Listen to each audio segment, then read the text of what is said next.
E agora chegou o momento de aprofundar esse debate com o nosso próximo painel, que aborda o combate à fome como alavanca do desenvolvimento socioeconômico. Quem vai mediar essa mesa redonda é a cofundadora e diretora de Políticas Públicas e Programas do Pacto contra a Fome, Maria Siqueira.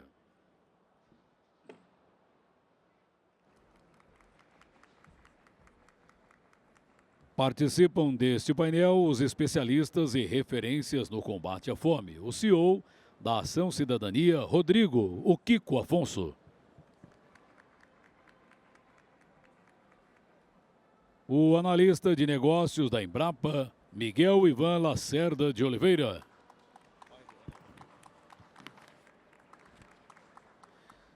E a gerente de sustentabilidade ESG e Impacto Social do Carrefour, Suzy Yoshimura.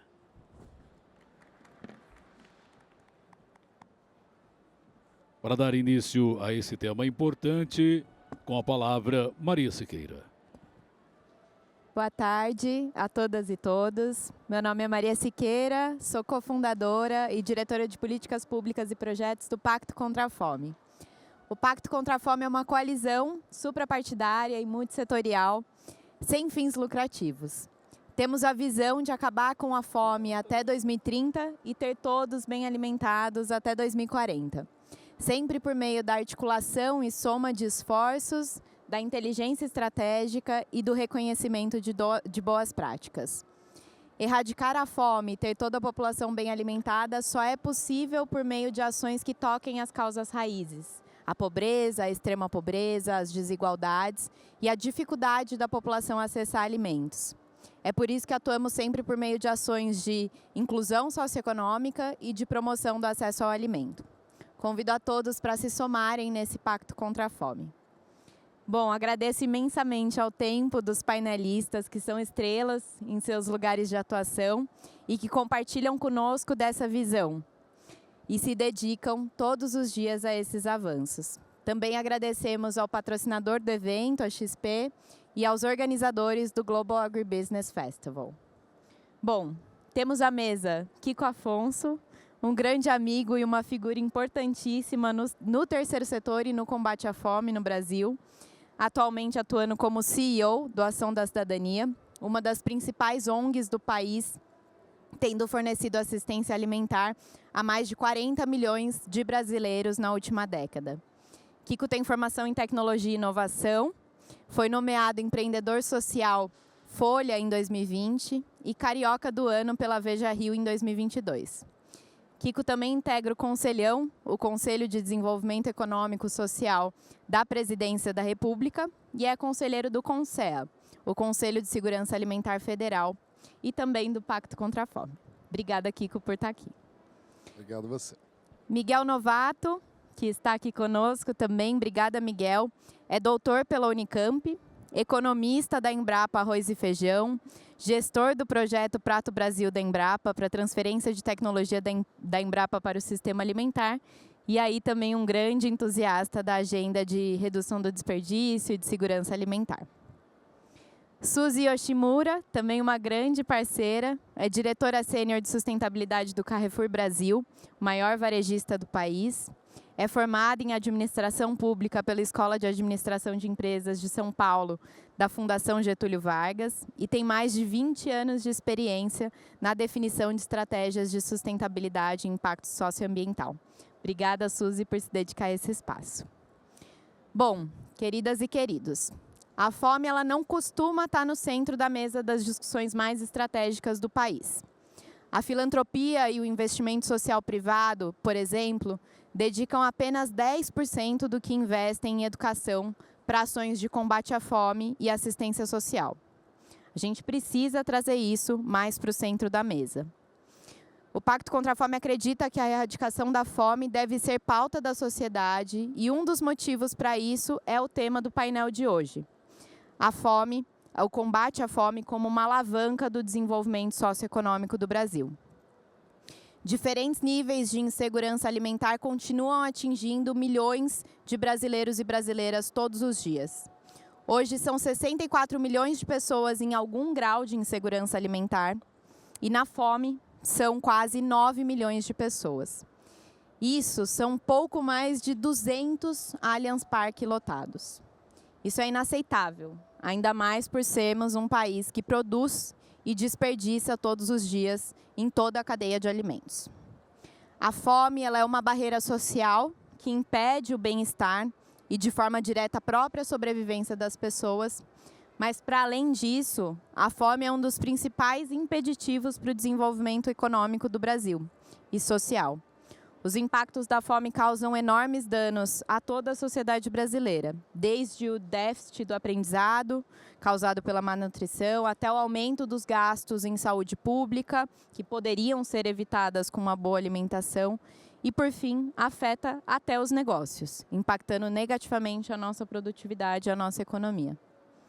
Apesar disso, a fome não é um fenômeno simples, ela tem múltiplas causas raízes, como a desigualdade, a pobreza, e a gente tem que estar junto diante de um problema tão complexo. E assim eu vou para o diálogo, começando aqui pelo Kiko. Kiko, você tem uma experiência muito próxima às comunidades e às políticas de assistência social, e eu queria ouvir, na sua perspectiva, como é que você enxerga o impacto da fome na vida das pessoas e para além da vida delas na sociedade. Obrigado, Maria, primeiro pela introdução. Esse é um tema que, obviamente, é muito caro para a Ação da Cidadania, ONG fundada pelo sociólogo Herbert Souza, o Betinho. Para quem não conhece, uma referência nacional de combate à fome, uma das pessoas mais importantes na inspiração das políticas públicas que hoje existem para a segurança alimentar e o combate à fome no país, e que conseguiu chegar ao feito, né, através dessas políticas, em 2014, tirar o Brasil do mapa da fome. Infelizmente, a gente voltou, estamos num processo talvez de redução e talvez saída de novo do mapa da fome, mas é muito importante entender como o impacto para essas pessoas, para esses cidadãos brasileiros, afeta de fato toda a economia do país. O Betinho dizia muito isso, né? A fome é a maior indignidade do ser humano, porque a partir do momento que a pessoa está com fome, todos os outros direitos já lhe foram negados. Saúde, educação, segurança, qualquer tipo de direito, democracia. Não existe democracia num país onde você tem 64 milhões de pessoas em situação de fome. Lembrando que a gente saiu de um número de 2 anos atrás de 125 milhões de pessoas em insegurança alimentar. Hoje a gente chegou a 64 milhões, se eu não me engano, uma redução bastante significativa, mas ainda muita gente, né? Muito mais do que muitos países somados aqui da América Latina e da Europa. Então a gente precisa compreender a dimensão e a profundidade que a fome tem para o desenvolvimento econômico e social da nossa sociedade, né? A primeira coisa, eu acho que você mencionou um pouco na questão da infância. A criança dos 0 a 6 anos é o momento onde ela mais se desenvolve, né? E nesse processo, especialmente o cérebro, é onde grande parte das calorias consumidas são investidas.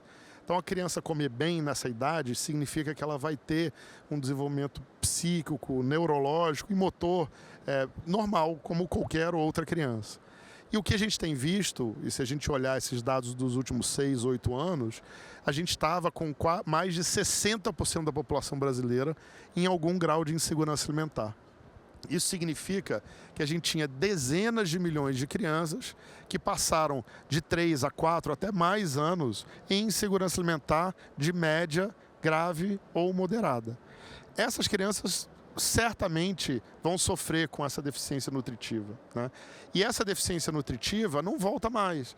Não adianta depois, com 7, 8 anos, eu alimentar essa criança para que ela possa se desenvolver, porque ela já passou a fase do desenvolvimento principal da parte psíquica e motora. Então esse processo todo, ele afeta para sempre a sociedade, porque você tem gerações de jovens, de crianças, que vão ter que disputar não só o mercado de trabalho, mas disputar em condições físicas, psíquicas piores, no sentido de não ter conseguido desenvolver corretamente, mas para além de todo o processo de desigualdade, de fome, né?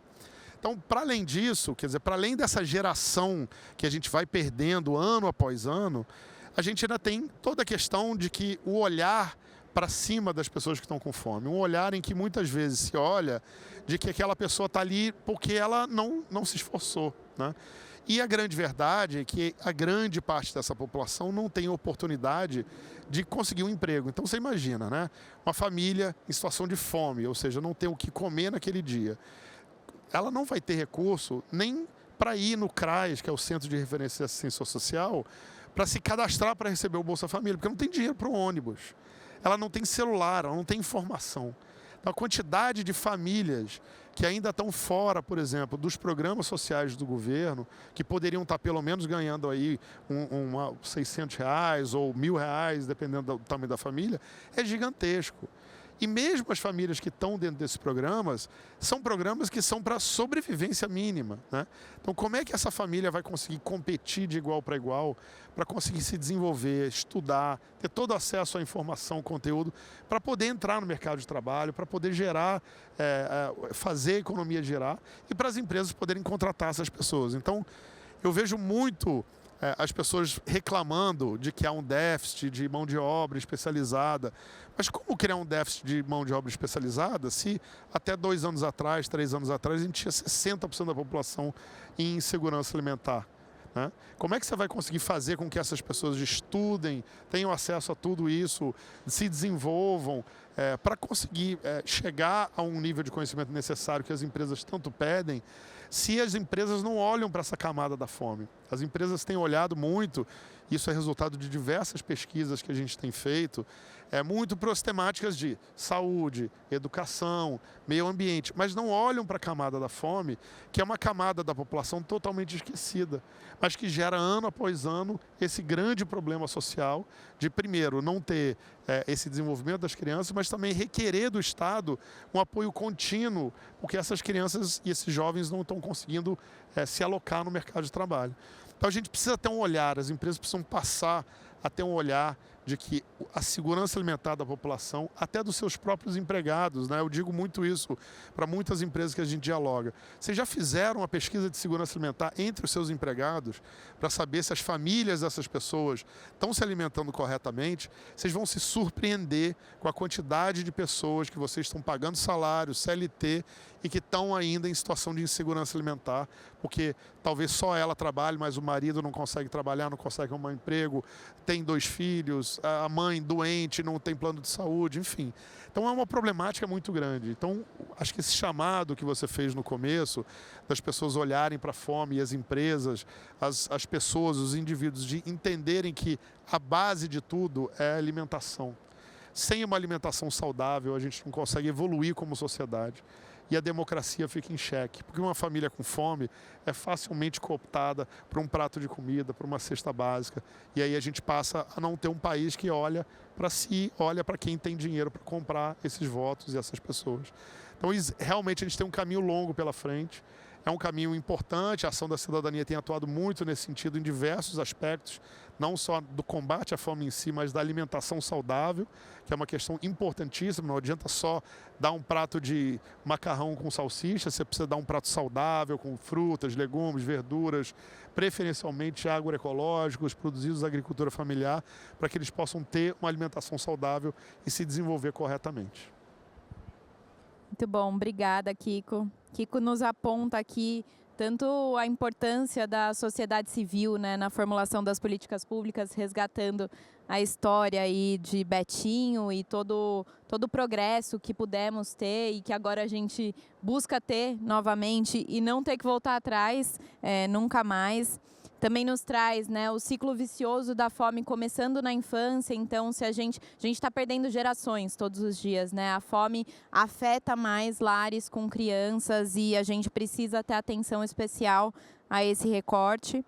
E, ao mesmo tempo, nos traz aqui essa convocação do papel das empresas, né? E nem para muito além dos seus negócios, mas só de olhar para dentro das suas estruturas, do seu corpo de funcionários e buscar entender como participar da quebra desse ciclo vicioso. E isso me traz aí ao Miguel. Miguel, a gente já foi para a Lua, né? A gente tem tecnologias de ponta sendo desenvolvidas todos os dias, né? Avançamos em inteligência artificial e temos encontrado cada vez mais agilidade para resolver problemas complexos por meio dessas ferramentas e ainda estamos distantes de usá-las em favor da promoção da segurança alimentar e do combate à fome. Então, te trago aqui a pergunta, qual que é esse papel da pesquisa e da inovação no enfrentamento do problema da fome? E o que aí, na sua experiência na Embrapa, vocês já têm conseguido aplicar, né, usando esse ferramental em prol das soluções para esses problemas? Boa pergunta. Primeiro, uma honra. Eu estou super feliz de estar aqui com vocês. Me sinto lisonjeado e feliz. Kiko, Maria, Suzy. Eu vou mostrar qual que é o problema. O problema é a gente confundir o complexo com o simples. O problema da fome, filosoficamente, é um problema de hiperobjeto. É assim, ele vai tocar você. Você pode não sentir, ele vai tocar você. Aquele medo que a gente tem do apocalipse zumbi, ele existe. Ele está nesse da fome. Então, às vezes não é tão na minha vida, eu não vivo isso tanto. Ele está tocando, ele está subjacente a você. Às vezes é o cara que está trabalhando no prédio com você e está com fome. Isso vai ter consequências na sua vida mais do que você vê. O problema disso é que a solução disso é super complexa. Então vou recortar entre a complexidade e achar que essa solução vai ser simples. Esse é o grande erro, achar que a gente tem uma solução simples para um problema complexo. Então, recortando o complexo nós temos um problema de mudança climática. A gente está no estádio, as pessoas não estão vendo do lado de lá, o estádio está aqui e eu pergunto, quem não acredita em aquecimento global? Ninguém levantou a mão, eu suponho que o estádio inteiro, né, Kiko, diz que acredita em aquecimento global. Qual que é a consequência do aquecimento global na fome? Vai ter uma mudança no modelo de produção de alimentos. Lugares onde a gente achava que tinha alimento de sobra, não vai ter. Então você acha que o problema de migração para os países ricos é um problema de imigração? Não, é um problema de fome. Se o cara está no país dele passando fome, ele vai mudar de lugar. A migração, a infraestrutura. E aí, se você não acredita em aquecimento global, aqui no estádio não tem, mas é só olhar para o Rio Grande do Sul. Os acontecimentos do Rio Grande do Sul foram causados por aquecimento global. E a consequência lá, para o específico com o meu, recortando o problema do arroz no Rio Grande do Sul. Então ele produz 76% de todo o arroz do país, a gente não importa nem exporta, não teria quantidade de importar isso, a não ser uma quantidade muito pequena. E as terras que produzem arroz, muitas foram totalmente destruídas, foram lavados o solo, se você ver as fotografias lá para fazer. Não aconteceu dessa vez porque o arroz já tinha sido colhido, então ele já estava estocado, não tem um problema de distribuição do arroz, mas poderia ter. A gente não teria arroz no país. Isso tem um problema sobre a fome muito grande. Não teria feijão se acontecesse isso, uma seca muito grande no Nordeste, na Bahia. A gente não teria, porque eles estão produzidos em certas regiões. Se a gente subir 1 grau desse lá, o feijão ou arroz produzido não vai ser o suficiente para alimentar o brasileiro. E vamos falar, a gente está num lugar privilegiado do mundo. Aqui, a chance de faltar alimento é muito grande. E qual que é a solução disso? A solução da agricultura é, eu vou me especializar na produção daquilo que dá mais dinheiro. E eu produzo não alimento, principalmente commodities, porque agrega valor. Então eu produzo muita coisa, eu exporto, é importante, gera receita, mas o problema entre produção de alimento dentro do Brasil é muito sério. Mais gente vai passar fome. E dos milhões que passam fome, grande parte deles estão no rural, estão no espaço rural. Aí se pergunta, por que ele não planta? Porque não dá. Porque ele gasta a vida dele lá, a caloria dele que ele tem para produzir lá, e tem uma seca que acaba com tudo. Ele não tem dinheiro, ele está lá, o filho dele está passando fome, a vida dele está passando fome. Então o que a gente precisa? A gente precisa do modelo de transferência de tecnologia para lá, porque a Embrapa tem muita tecnologia, a gente tem tudo. Só que não consigo chegar para esse pequeno cara. Eu não tenho uma ferramenta de transferência de tecnologia. O que a Embrapa fez? Junto com o Ministério do Desenvolvimento Agrário, está criando um programa que chama Prato Brasil, para valorizar as diversidades regionais de consumo e para identificar as tecnologias que a Embrapa tem para transferi-las para lá. Um exemplo simples é o do arroz. Um arroz médio plantado por um agricultor familiar no Brasil produz 3 toneladas por hectare. Um arroz que a Embrapa desenvolveu, o BR-502, agora a gente está lançando, vai para a grande produção brasileira, produz 12 toneladas. Então, assim, aquele cara está ganhando menos dinheiro, não tem acesso à produção, ele vai parar de migrar e de produzir alimentos.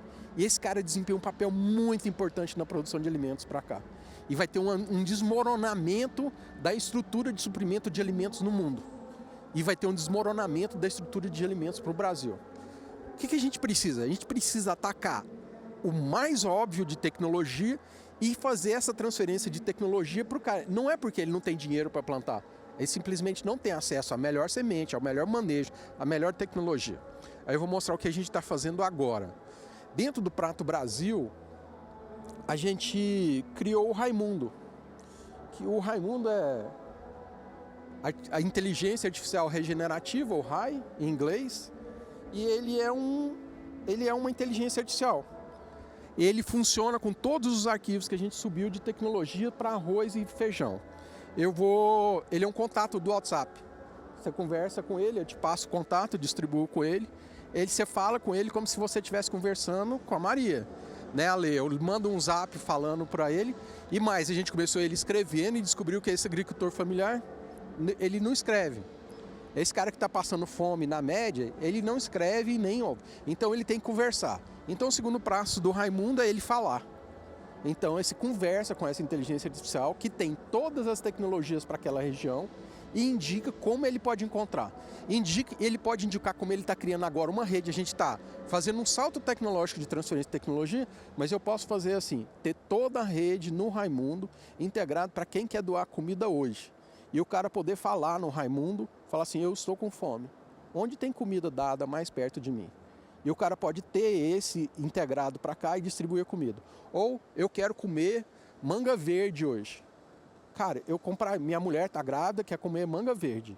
Ele pode te indicar onde ele compra manga verde ou quem é que está distribuindo manga verde para lá. Eu vou dar um exemplo, esse é meu pedido para a Maria. Eu abri um contato do WhatsApp e falei, oi Raimundo, vou conversar com ele. Oi Raimundo, eu sou produtor de feijão, sou pequeno produtor de feijão. Como é que eu posso começar a produzir? Bom, o Raimundo está ouvindo, está traduzindo isso em voz, igual um contato, é um contato de WhatsApp, ninguém consegue ver, mas acredite em mim. E ele começou a responder. Olá Miguel, é um prazer te conhecer. Como pequeno produtor, você tem um papel muito importante na nossa economia e na alimentação das pessoas. A produção de feijão envolve várias etapas, desde a escolha da variedade de feijão até a colheita e venda. Aqui estão alguns passos básicos. 1. Escolha da variedade. Eu vou parar porque ele vai continuar falando aqui para mim o que eu preciso fazer e ele vai me dar a opção. Onde você está? Ele vai perguntar, onde você está? Eu vou falar assim, eu estou no interior do Ceará, na cidade tal. Ele falou, ótimo, eu tenho cadastrado aqui um agrônomo que quer ser voluntário para a produção de alimentos ali. Você quer conversar com ele? E você pode responder, não quero conversar com ele. Eu quero que você continue me falando. Aí ele vai te dar todos os passos, você vai poder tirar fotografia da sua produção, entregar para ele e ele vai ler a sua fotografia e falar, você está precisando chamar um agrônomo porque você está com uma praga fulano de tal. Então eu vou produzir isso. Uma vez que eu tenho produzido, eu estou com arroz. Como é que eu faço para entregar esse arroz para o Carrefour?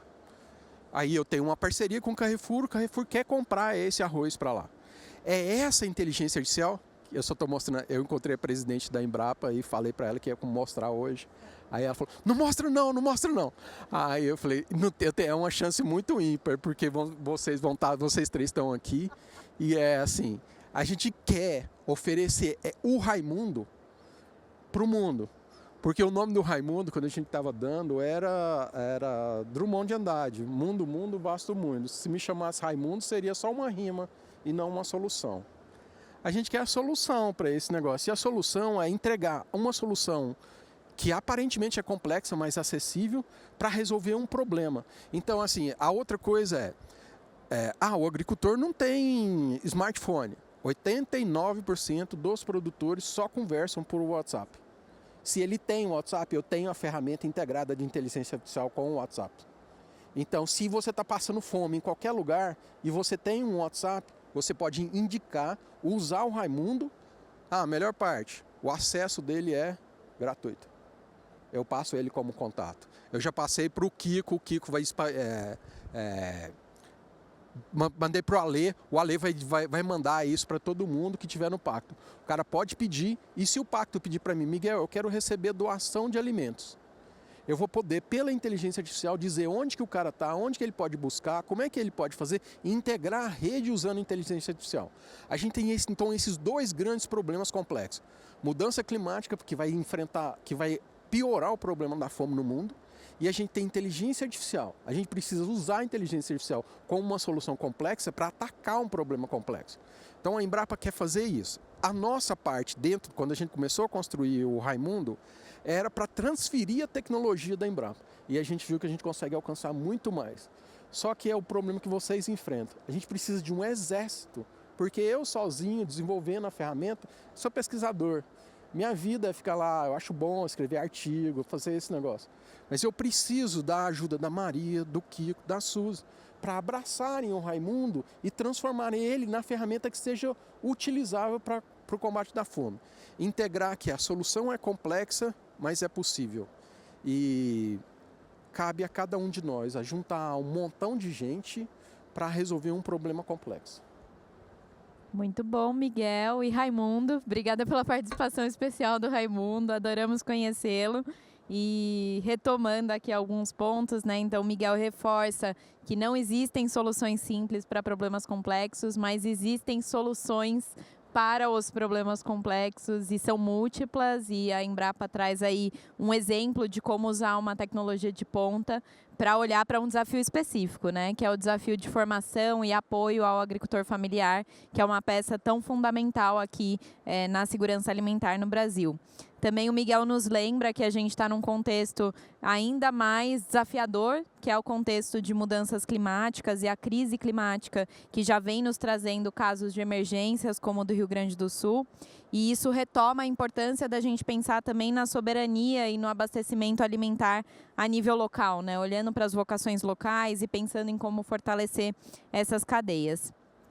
E, por fim, acho que o Raimundo conseguir falar, né? Conseguir escutar e ouvir áudio de WhatsApp é um grande exemplo de como a gente precisa pensar nas soluções, olhando com cuidado para quem vai usá-las, quem é esse público, como ele se comunica e, a partir daí, então, construir, né? Então, é se desapaixonar das nossas brilhantes ideias e olhar para quem vai usar essas ferramentas que a gente vai disponibilizar.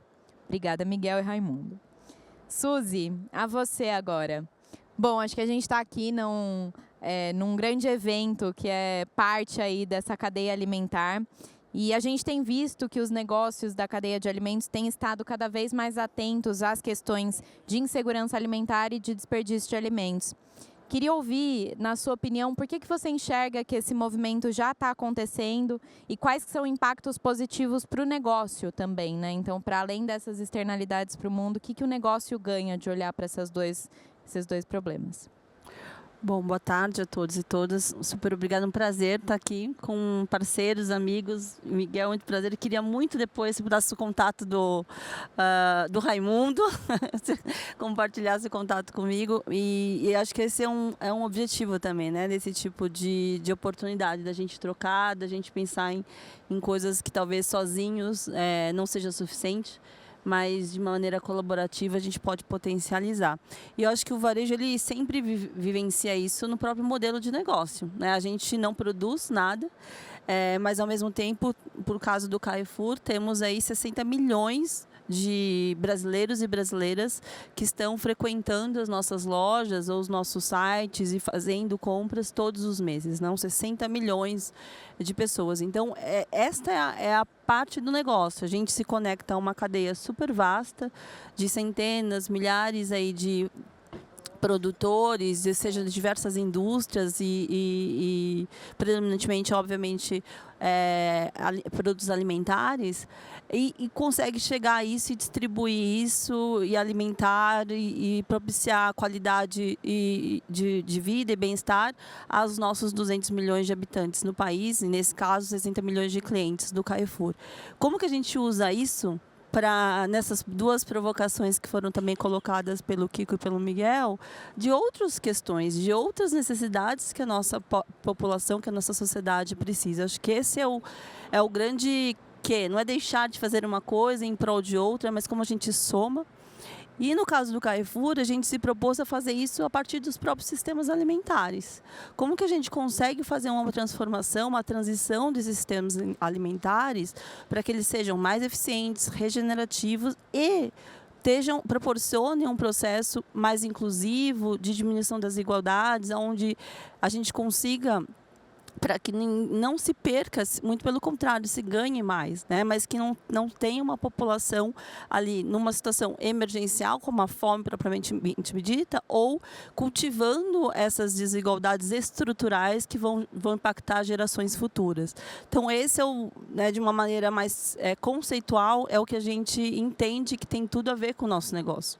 Essa conexão entre a sociedade, por um lado, e quem está produzindo os alimentos, e, por outro lado, a gente entende que não tem como um negócio ser sustentável, economicamente perene, numa sociedade que não é, numa sociedade que está doente, que está sem a qualidade de vida, sem condições mínimas, inclusive para serem, como foi bem colocado aqui, futuros, né, funcionários e colaboradores e empreendedores, enfim, quem faz a economia girar. Então, acho que essa interdependência, né, do nosso próprio modelo de negócio nos mostra que a gente pode buscar soluções para outros problemas da sociedade.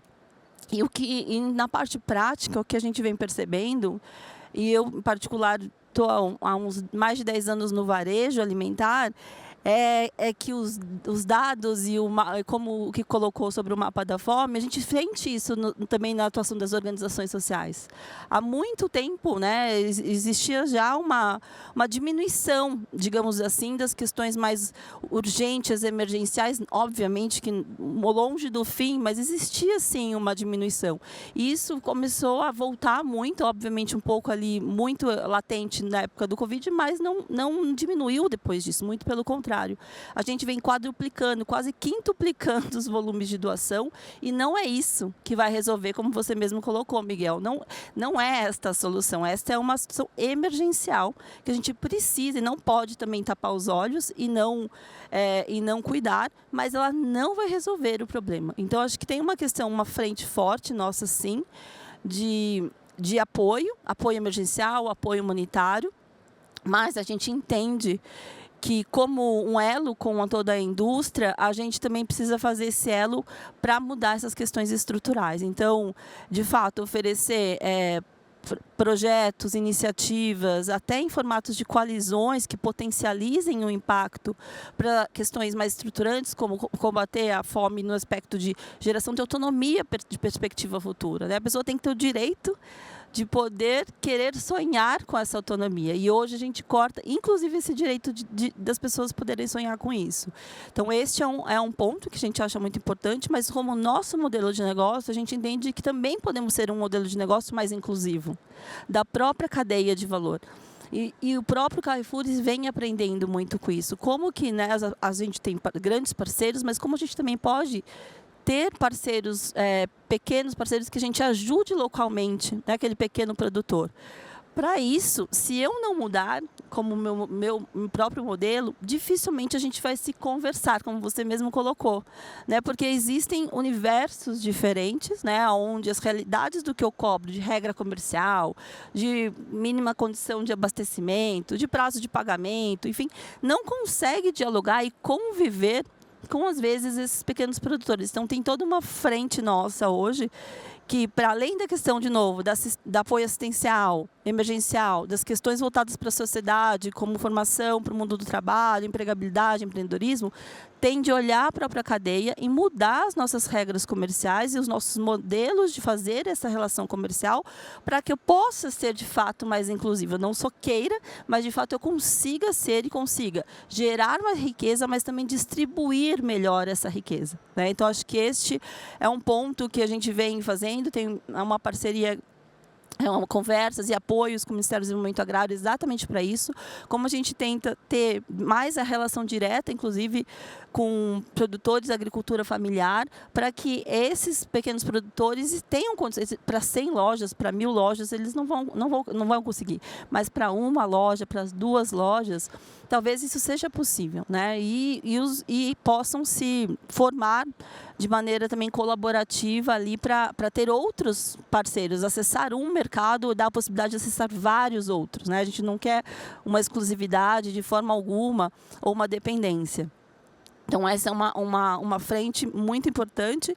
E a outra que eu acho que também foi colocada, do sentido de como a gente consegue fazer com que, mesmo as pessoas que estão vivenciando hoje programas assistenciais do governo, elas também têm essa perspectiva da autonomia.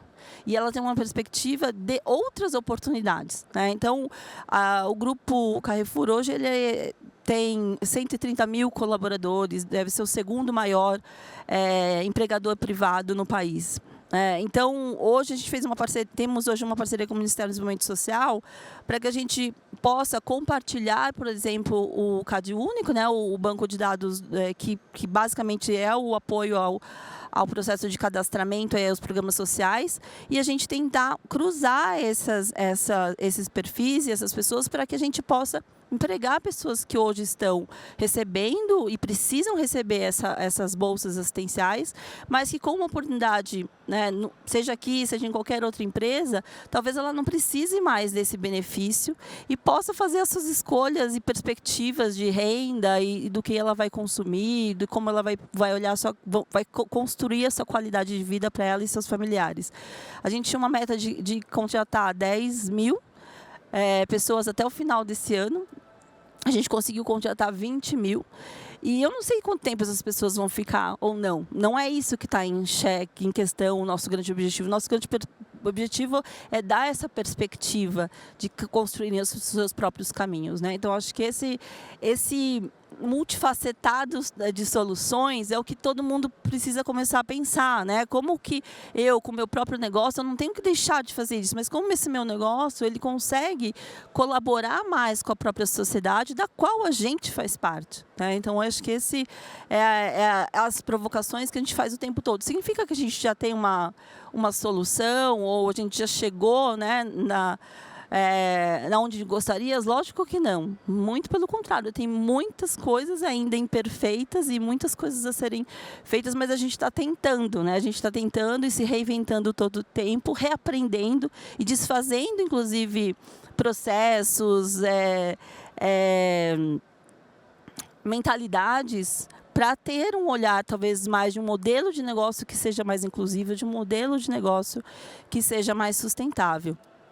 E eu acho que o último ponto, que eu acho que é o grande desafio do momento, como que a gente envolve o consumidor final, né? Os nossos clientes, como eu falei, os 60 milhões de clientes, para fazer parte desse processo. Para entender que quando eu escolho a cesta de itens do que eu vou consumir, eu vou fazer uma escolha para mim, para aquilo que eu gosto, para aquilo que me alimenta e que me nutre, mas que também se conecta a esse impacto infinito colaborativo, né? Essa decisão, ela também é uma decisão que leva em consideração o quanto que eu tenho uma participação ativa como cidadã, né? O quanto que eu simplesmente quero para mim, ou eu quero de fato algo que chegue a mais pessoas. Então, acho que esse é o que, vamos dizer assim, tiraria meu sono hoje, que tiraria um pouco o sono da gente, como a gente consegue envolver mais nesse processo de decisão de compra. Óbvio que tem a qualidade, óbvio que tem o preço. A gente tem, né, um país onde grande parte da população faz muita diferença, 2, 3 centavos, 4 centavos no preço final. Então, a gente tem que fazer isso de uma maneira que não seja gourmetizado, né, que de fato seja acessível, mas que isso também faça parte do nosso processo de escolha. Acho que esses são os nossos as provocações, né, e o propósito da gente todos os dias tentar fazer algo aí diferente. Muito obrigada, Suzy. Parabéns pelo seu trabalho também aí à frente da sustentabilidade do Carrefour. Acho que pensando em uma perspectiva transformadora profunda, né, no negócio. Acho que você traz tanto essa visão, né, da transição dos sistemas alimentares, passar por cada um dos atores da cadeia de alimentos, né? Então, tem algo que se mexe aqui no varejo e que impacta o produtor, tem algo que se mexe no consumidor, que impacta no varejo e por aí em diante. Então, a importância dessa ação coordenada de todos. Também acho que aqui, né, uma provocação aos negócios de pensarem nessa conexão com a missão do negócio e o entendimento de que o negócio só prospera em um ambiente que for virtuoso, e hoje no Brasil a gente não tem um ambiente virtuoso, e é responsabilidade coletiva que a gente alcance isso para inclusive os negócios serem mais prósperos. E a importância também de dialogar com essa realidade, né? Quem são essas pessoas que estão em situação de insegurança alimentar? Quem são esses pequenos produtores? E como eu vou para esse universo deles para conseguir, a partir daí, fazer uma mudança também profunda do negócio. E por fim, acho que você também aponta, né, o papel dos negócios na inclusão socioeconômica, né? Hoje a força produtiva, ela é fundamental, né? O trabalho e a renda digna, né? Um patamar de renda que permita uma alimentação adequada, são fundamentais para a emancipação da fome. E acho que aqui a gente tem uma provocação a todos, que cabe a todos, né? Todos os negócios. Obrigada, gente. O tempo está passando voando, então eu vou caminhar para fazer uma provocação final e pedir aí 5 minutinhos de contribuição de cada. Temos aqui, né, o Kiko representando o terceiro setor e dialogando muito bem também em conselhos de governo, de sociedade civil, diálogo constante com os negócios. Temos aí Miguel representando a Embrapa, que também transita entre a academia e o governo. E Suzy representando um negócio, mas que está super conectado também com o terceiro setor e falou muito, né, das possíveis parcerias com o governo. Então, a pergunta que eu fecho aqui é como é que, né, entendendo o combate à fome como uma alavanca para o desenvolvimento socioeconômico do Brasil, como é que a gente pode trabalhar mais em cooperação, unindo mais os setores, unindo mais os atores? Qual que é o caminho para a gente conseguir chegar lá de mãos dadas? Começo eu? Bom, primeiro, obrigado pelas falas. Eu fiquei encantado aqui com o Raimundo, quero conhecer mais. Me manda o contato aí para a gente conversar um pouco. Suzy também, enfim, a gente trabalha junto em diversas ações, o Carrefour, Ação da Cidadania, mas a sua fala assim, me inspirou numa série de pontos que eu acho super relevantes, né? Essa questão do acesso ao alimento, a gente estava até falando nisso, né, Maria? Dos desertos alimentares.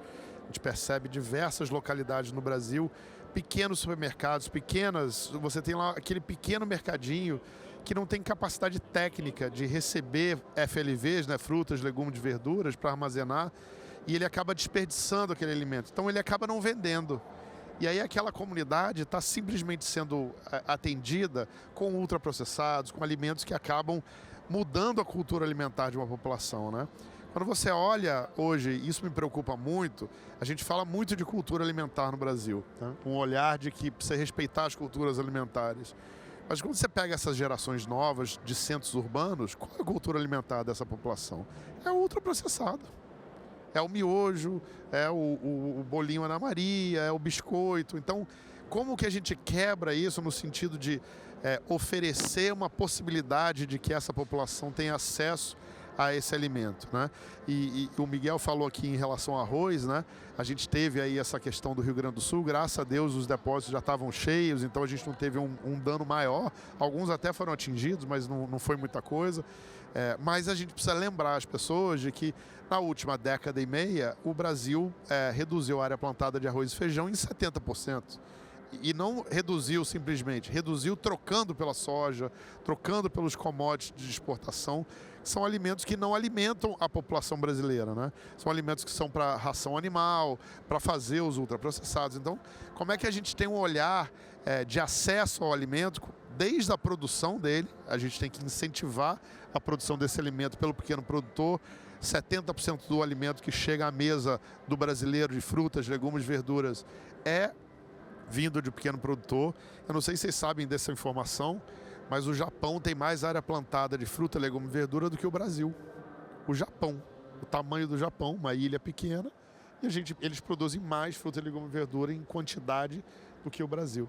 Então a gente precisa ter esse olhar da produção do alimento, porque tendo um volume de alimento suficiente, a gente consegue baratear o preço, Suzy, para fazer esse alimento chegar para a população. Porque o que a gente vê hoje, infelizmente, a gente vai no supermercado comprar o alimento, você quer comprar um alimento orgânico de um pequeno produtor, ele está naquela gôndola iluminada, com fumacinha saindo e não sei o quê, e 5 vezes o preço do alimento que não é agroecológico e de agricultura familiar. Então, de fato, ainda é uma coisa elitizada. Como que a gente consegue quebrar isso? Ajudar no processo logístico do pequeno produtor, no processo técnico, a Embrapa tem um monte de tecnologia, mas e os equipamentos, né, para esse pequeno produtor poder produzir em escala? Isso é uma coisa que está começando a chegar, o MDA está começando, o Ministério do Desenvolvimento Agrário, começando a ver possibilidades desse equipamento chegar. Como é que nós, sociedade civil, academia, governo, setor privado, tem um olhar sobre isso para apoiar que essa mecanização do pequeno produtor aconteça com produtos como esse que você falou do arroz, que aumenta a produtividade, para que ele possa de fato produzir em escala, reduzir o preço e dar para a população em geral a possibilidade de acesso a esse alimento saudável e a gente voltar a ter uma cultura alimentar saudável. Porque o que impacta essa cultura alimentar de ultraprocessados na saúde, em todos outros processos de desenvolvimento humano é muito grande e a gente precisa ter um olhar muito carinhoso em relação a isso se a gente quer um país de futuro melhor para todo mundo. Obrigada, Kiko. Miguel? Eu queria falar uma coisa que a gente vai fazer aqui antes de sair, mas que a Embrapa está fazendo uma pesquisa com todas as escolas de todos os estados do país. Eu estou investigando o que come a criança que é paga hoje. São 48 milhões de refeições todos os dias. Esse que come, tem aquela piadinha do menino: amigo, você perdeu hoje, a merenda hoje foi frango, comi 2 vezes. Porque aquilo é tão importante para ele que modifica lá. Porque tem a segunda coisa que você não comeu há 6 anos. E 6 anos para frente, se você comeu ultraprocessados, o seu gosto alimentar muda e você cultiva esse ultraprocessado. Muitas vezes você gosta de comer esse ultraprocessado porque você aprendeu. Assim como a gente aprende coisas, a gente foi ensinado a comer errado. E se a gente estiver ensinando? Então, eu vou te falar, a gente não lançou porque tem que testar pesquisa, é aquela coisa de pesquisador que tem que fazer um montão de coisas, mas eu vou te falar, o estado que mais produz arroz do país oferece para a sua merenda escolar, o ano passado, não, o ano retrasado, não esse ano, uma vez um prato de arroz e feijão por semana. O produto mais vendido é o similar ao miojo, oferecido nas escolas para fazer. É muito mais barato, o cara entrega o caminhão, não perde, fica lá 2 anos parado lá no negócio, não tem problema de estoque, é um negócio para vender. 48 milhões de refeições. A gente está falando de uma complexidade que precisa ser atacada em vários. Aí eu acho que a gente precisa reestruturar, porque teve também um abafamento dessa percepção de que isso é uma política importante, né? A gente aqui é retomada, subimos um pouquinho e respiramos, né? Vamos nadar, porque a gente estava debaixo da água. Esse problema estava sendo acabado. Então a minha proposta é assim, a gente precisa da proposta e da ação. E a Embrapa não vai dar conta de fazer sozinho. Usamos o Raimundo para captar recurso e todo mundo que quiser um prato de comida hoje faz uma transferência de Pix no Raimundo e o Carrefour entrega comida para vocês distribuírem. Eu consigo fazer isso hoje. Se a gente sair daqui e fechar, em 1 hora eu sento, a gente programa esse sistema e recebe o pagamento. Nós entregamos que todo mundo que sair do Aliança aqui, comeu um sanduíche, entrega um prato de comida. Para quem? Para quem tiver o acesso. O cara manda para o Raimundo, manda para você onde estiver perto, eu detecto a localização dele e entrego lá e o Carrefour entrega a comida dele onde for. Isso é possível fazer agora? É possível agora. A gente só precisa coordenar esse conjunto de ações usando o que tem mais novo de tecnologia com essa nova vontade. Porque eu estava afogado. Respirei. Eu estou com muita vontade de nadar. Eu quero chegar na praia. E eu acho que todo mundo tem isso. Então, é possível que a gente faça isso, o maior sistema de captação e distribuição de alimentos do mundo a partir do Brasil usando inteligência artificial, hoje até o final do dia. Falta a nossa ação. Acho que esse é o convite para a ação também. Amei que o Miguel já sai com meta. Até o final do dia a gente tem um dever de casa aqui. Obrigada, Miguel. Pesquisador que nada, operacional aí, já está executando não tem nada coisa. de pesquisador. Suzy. Acho que o Miguel comentou uma palavra que eu acho muito importante. Acho que as empresas, né, o setor da iniciativa privada e mesmo o terceiro setor e governos, eles já entenderam que a gente precisa estar aberto ao diálogo acho que a grande maioria, né, já entendeu que a gente precisa se misturar mais e se complementar. Mas eu acho que tem uma palavra que às vezes falta, né, e o Miguel colocou ela, que é a coordenação. Porque às vezes a gente quer fazer tudo junto, mas vira aquele caos. Isso aqui podia ser um bate-papo de mesa de bar, ia ficar aquele caos, todo mundo falar junto. E eu acho que tem um papel que o próprio pacto acho que está se propondo a fazer isso e que realmente precisa e parece às vezes um pouco invisível, que é um pouco de coordenação. Porque senão, gente, não dá assim, como que a gente não faz a mesma coisa igual, sabe? Fica improdutivo, como que a gente traz a inteligência daquilo que de fato eu posso agregar e talvez o Miguel possa agregar em outras, né? E a gente não faça uma competição, seja de esforço, seja de vaidade, seja do que for. Então, isso é uma das questões que, quando eu olho para a questão do impacto, eu acho que ainda falta. Falta um pouco dessa humildade da gente entender que só querer fazer junto não é o suficiente. Só querer estar aberto a não fazer sozinho é muito legal, mas não é o suficiente. Então, e o Brasil, com esse monte de desafios, dessa escala que a gente tem, fica ainda mais difícil se a gente perder, né? Se a gente perder qualquer tipo de ineficiência, qualquer tipo de esforço, não conseguir potencializar, isso fica ainda mais visível, né? A capacidade da gente chegar onde a gente precisa. Então, eu acho que aí, né, Maria, só para colocar até um pouco essa questão de alguma maneira você está conectada com cada um de nós e o pacto está conectado, propondo isso. Eu acho que esse é um grande desafio para o próprio pacto, né? Como conseguir fazer isso, inclusive trazendo a luz de cada um, mas conseguindo falar, calma lá, que isso aqui é melhor deixar para o outro, né? Então, acho que isso, todos nós, né, pelo menos a iniciativa privada, a gente, acho que está disposto, mas a gente pode e precisa desse apoio, dessa coordenação mais imparcial, mais neutra, né, para conseguir fazer esse norte comum, desenhar esse norte comum e conseguir mensurar, né? Porque no fim é um pouco isso, como que a gente consegue mensurar e de fato sentir que a gente está não chegando, mas se movendo, né? Pelo menos se movendo e aprendendo com aquilo que a gente vem construindo. É isso. Obrigada. Obrigada, Suzy. Muito bom, gente, e acho que aqui a gente sai com um entendimento comum, né, de que não tem bala de prata, tem uma série de soluções que precisam ser propostas e realizadas, tem algumas que já estão em processo de construção, tem outras... Combate à fome, como alavanca. Estamos terminando, então tivemos uma notificação. Temos aí uma série de soluções que já podem ser implementadas até o fim do dia, segundo a convocação do Miguel, mas que não é simples, né? Trabalhar como um ecossistema saudável, né? Que está olhando para o mesmo objetivo, para uma mesma visão de erradicação da fome, de promoção de uma alimentação saudável, não é simples. E isso demanda a coordenação de esforços, que eu acho que sim, é um dos papéis do pacto, e demanda também cada um de nós olharmos para as nossas fortalezas, entendermos o que é aquilo que é a nossa melhor contribuição. Eu acho que cada um aqui trouxe o seu melhor potencial, o seu melhor papel, para que a partir disso a gente consiga ter uma potência, né, de realização maior do que a que a gente tem hoje. Como pacto, a gente não acredita em um sistema centralizado, então não vai ser uma organização, uma empresa ou um ministério que vai fazer acontecer. A mudança precisa estar em todos para que a gente consiga chegar lá.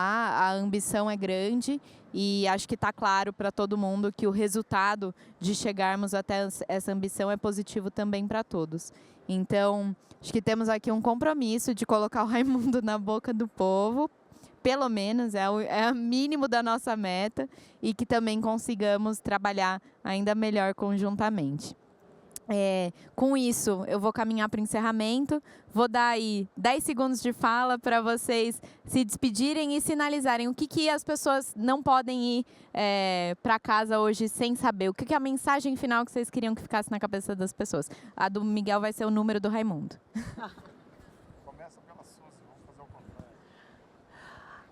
Eu acho que é uma reflexão, seja se, né, as pessoas que estiverem sentindo for um empreendedor, for um empresário, for um funcionário, enfim, eu acho que como de alguma forma se você está envolvido em algum processo produtivo, seja ele governamental, privado ou terceiro setor, como de fato pode conseguir trabalhar nessa complexidade com as soluções que você mesmo tem, né? Que você mesmo tem como adicionar valor a isso e fazer parte de algum tipo de ecossistema que seja colaborativo em prol disso. Acho que é essa a questão, porque é mais fácil a própria pessoa pensar no que ela pode contribuir do que outros virem apontar, né, o que deveria ser essa contribuição. Acho que é isso.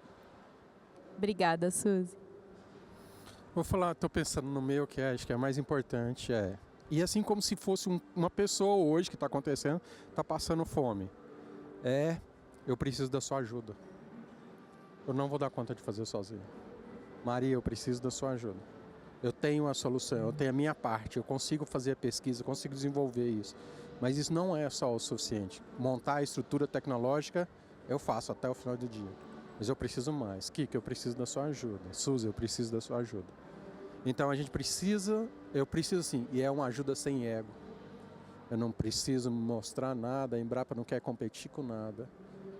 Acho que a mensagem para esse problema tão grande, eu preciso da sua ajuda. Muito bom. Bom, eu queria trazer uma mensagem aqui que eu acho que é importante para o dia. São lutas que a gente tem no dia a dia pela segurança alimentar, né? Eu acho que a nossa atuação, para além dessa questão de levar o alimento na ponta, também estar em Brasília, nas câmaras de vereadores, deputados, etc., brigando a favor e contra políticas públicas, né? E, para deixar um recado para todo mundo, hoje tem uma política pública que foi colocada na Câmara dos Vereadores aqui de São Paulo, que foi aprovada em primeiro turno, que simplesmente coloca uma multa de R$17 mil para quem doar alimento para um morador de rua, né? Então, são políticas como essa que não olham para a questão da segurança alimentar, olham para uma política de higienização da população mais pobre, que não tem oportunidade, que não tem acesso, e que a gente precisa o tempo todo estar brigando não só a favor das políticas que a gente precisa para melhorar, tudo isso que a gente falou, mas diariamente lutando contra as políticas que vêm para piorar a situação da fome de quem já está na pior das situações, que é o morador de rua que não tem acesso a absolutamente nada. Então eu queria que todo mundo que estiver nos ouvindo contra a PL 445, que está aí hoje na Câmara dos Vereadores de São Paulo. Obrigada, Kiko. E na página do Instagram do Ação da Cidadania também tem lá uma explicação detalhada do que é o PL. Então, convidamos a todos também a acessarem e se mobilizarem, cada um do seu lugar, como o Suzy bem trouxe. Com isso, encerramos agradecendo enormemente pela dedicação de vocês à causa, cada um em seu lugar, mas especialmente por esse painel tão rico, sair daqui aprendendo muita coisa, me energizando muito mais. Esse é um trabalho desafiador. A gente lida com uma questão muito sensível para as pessoas e eu acho que só olhando para soluções e para essa potência que existe do nosso coletivo que a gente consegue seguir em frente. Então, obrigada por nos energizarem essa sexta-feira aí, que normalmente é um dia de baixa energia, trazerem aqui para o alto. Obrigada, gente. Uma ótima tarde a todos.